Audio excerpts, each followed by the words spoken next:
So this week is all about the Harley-Davidson Pan America 1250 Special. So as some of you may remember, I have ridden this bike before. I went to the ABR festival in Stratford and I took one of these bikes off-road. Now, I'll never forget it when I saw this bike, and obviously it's got that headlight down there, which is a bit some people like it, some people don't. I was undecided, but when I saw it in real life, I do actually like it. And I think it's something different, isn't it? You know, I just think it looks really quite sort of Mad Max styly headlight there. I think it looks pretty cool. It's a very rugged bike. It is a Harley-Davidson, so that's what they build. They build good rugged bikes, don't they? Agricultural bikes. However, this is a new breed of Harley-Davidson, because we got the 1250 Revolution Max engine there, which, believe me, that thing shifts if you want it to shift.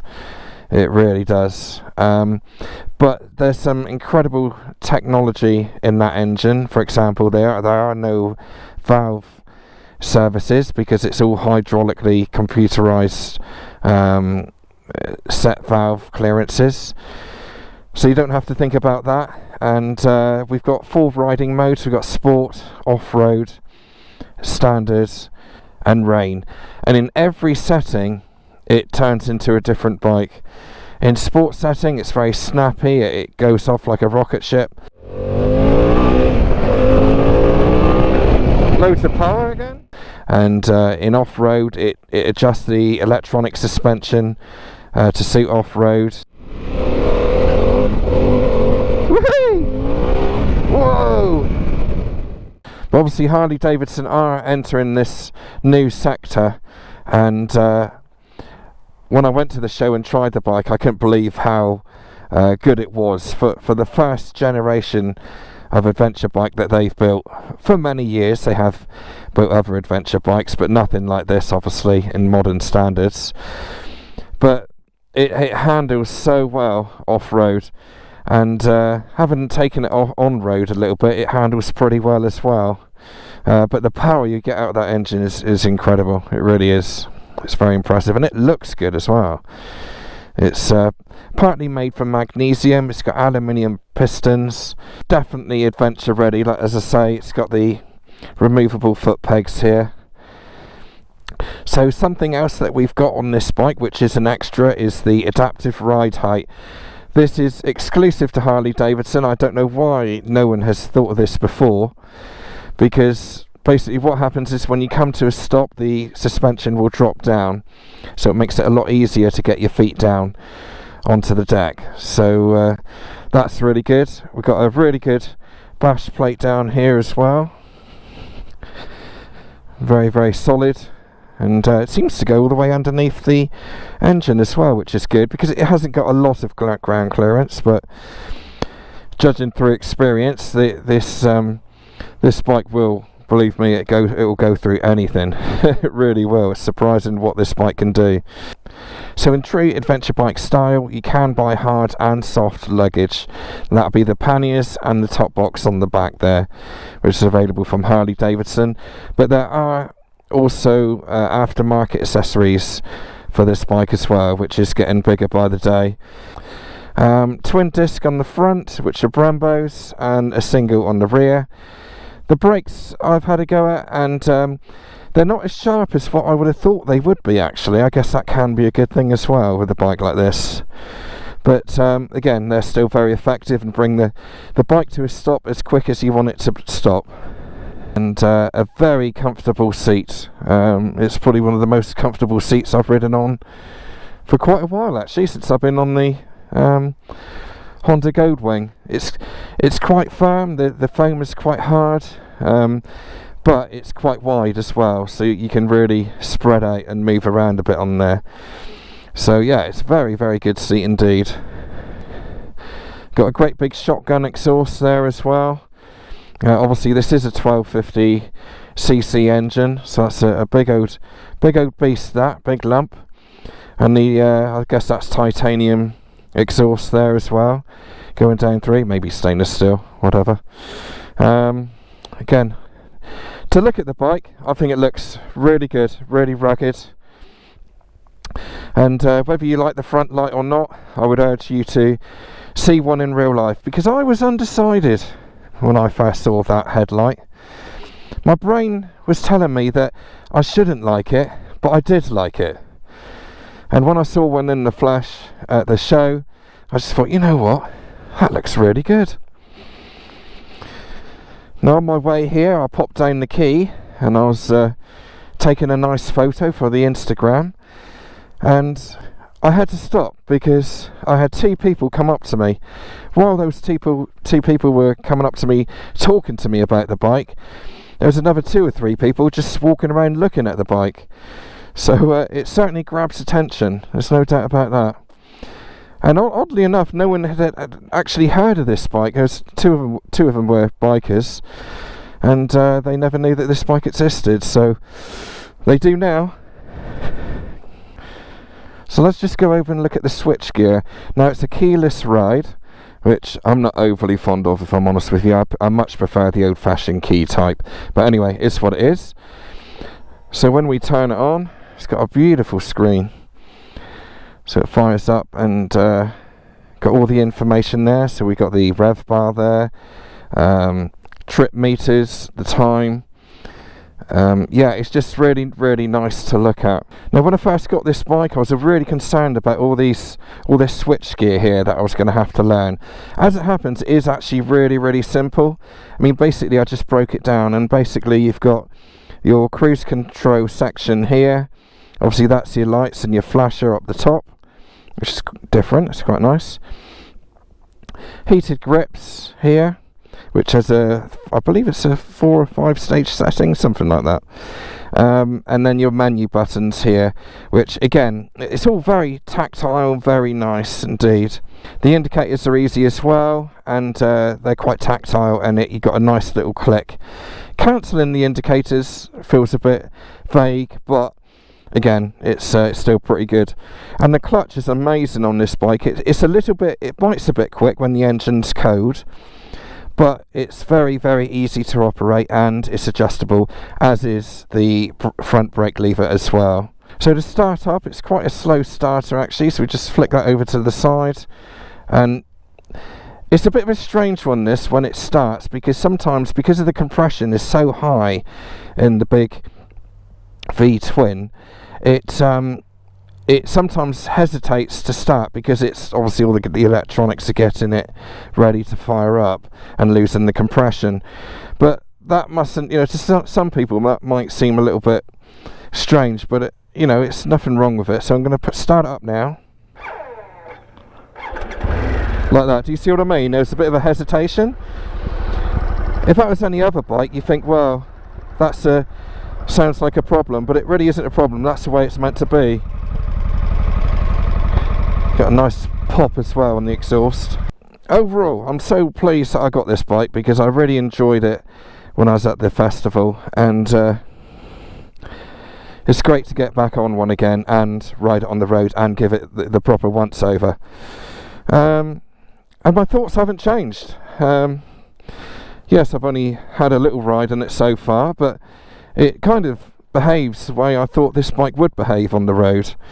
You know, it looks great, you know, it looks really good, looks rugged. There's not much I can put against it at the moment. I've got a couple issues with the plastics, but apart from that, yeah, it's an awesome bike. Right, so we've got the riding modes. I found myself even going around town, I quite like it being in off-road mode, because it just softens up the bumps a bit. Standard mode is pretty good as well, and sport is just crazy. It's very snappy, and it's obviously it uses all of that power on the 1250 Revolution Max engine. This is a very powerful, quick bike. I can tell that straight away, and the engine itself is just awesome. And of course they have designed an engine which is the same engine's gone into the Sportster S.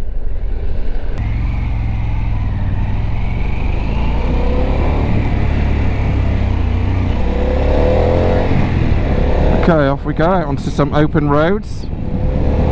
Got a 40 limit. Oops, slow down. Yeah, so we got a 40 limit here. And it doesn't take long to get there on this bike, I can assure you. So Harley, for me, Harley-Davidson as a brand has always been that brand that's been over there. You know, bikes that I could never really get hold of. And in the last probably 3 years, I guess, all that started to change. And it's good that they come up with this bike, because obviously they are trying to attract a different demographic, a different audience.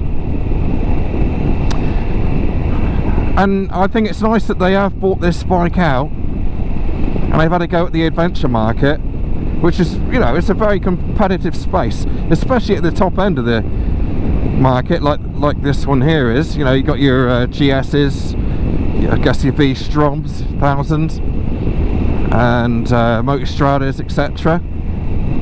But they've done their own thing, and not only have they done their own thing, but they've made it their own as well. You know, they've found their own little sector in the market for a less refined, and I mean that in a nice way, a less refined adventure bike that would do all of what the other bikes would do, but just you get more of a ride on this, more rider input. It doesn't refine it too much like some of the others.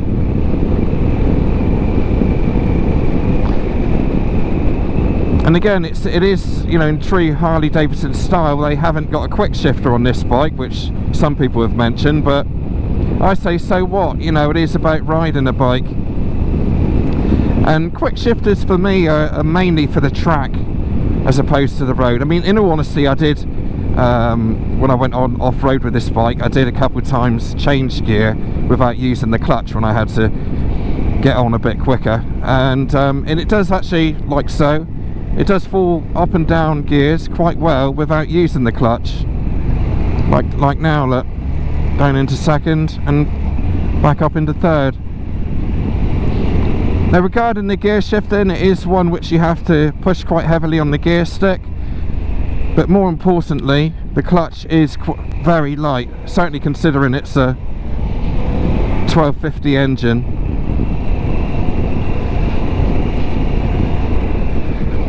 The handlebars are quite high up, and the 3-stage screen, if I put that right up to the top there, is a little on the flimsy side, if I'm perfectly honest with you. That's one of my issues at the moment, is some of the plastics on this bike, but it's still alright, it's still strong enough, and that's the main thing. So what I'm going to do in a minute, I'm just going to find a motorway or some such thing and give it a blast. If this is your first time to the channel, could you give it a subscribe and a like, because I have got the full review of this bike coming up at some point, and I wouldn't want you to miss that, because there's a lot to get through on this bike. But you can't help but ride this bike and just be in awe of that engine and the power of it. The power is just fantastic. The handlebars are relatively wide. I wouldn't say it's an easy bike to steer, it's still quite heavy.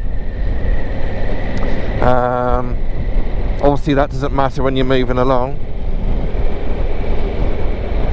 And the foot pegs are easy to find, they're directly below you. Gear shifting, you really have to give it a kick up and down. It doesn't just float in, it is quite heavy to push, but again, that's the Harley-Davidson agricultural feel to it, and I like that. As I say, I do like that type of bike. Decent gear indicator as well, it's there when you want it. And as I say, the suspension would just bounce over all the bumps. It's really nice. I'm glad Harley have brought this out, because it's opened up new doors for them, which they needed to open, to be frank. I mean, just a little while ago I never would have thought I'd be on a Harley, because they was always inaccessible to me. Whereas now they brought this out, it's more the sort of bike which I would buy, although personally for me this would be a bit overkill as a commuter. So yeah, it's a fantastic bike, this, there's no doubt about that. I would highly advise, if you're in the market for an adventure bike of this sort of stature, do try one of these, because it might just be for you. And as I say, it has brought over a lot of other people off of other bikes onto this one, and for good reason. You know, it's a blimmin' good bike.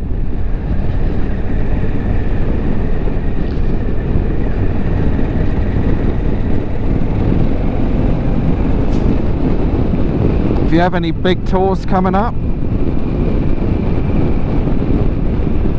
and again you need to consider a bike like this, try it. Try this, try the GS and whatever else, and see what you think's best. It's all personal opinion at the end of the day. Anyway, that's the end of that. So as my suspension drops down, as I come to a stop comfortably, so I can get my feet on the floor, lovely jubbly, I will leave you in peace. Thank you very much for watching. I have got the full review and other videos coming out on this bike, so do like and subscribe, and give it a big thumbs up if you'd be so kind. That helps me massively.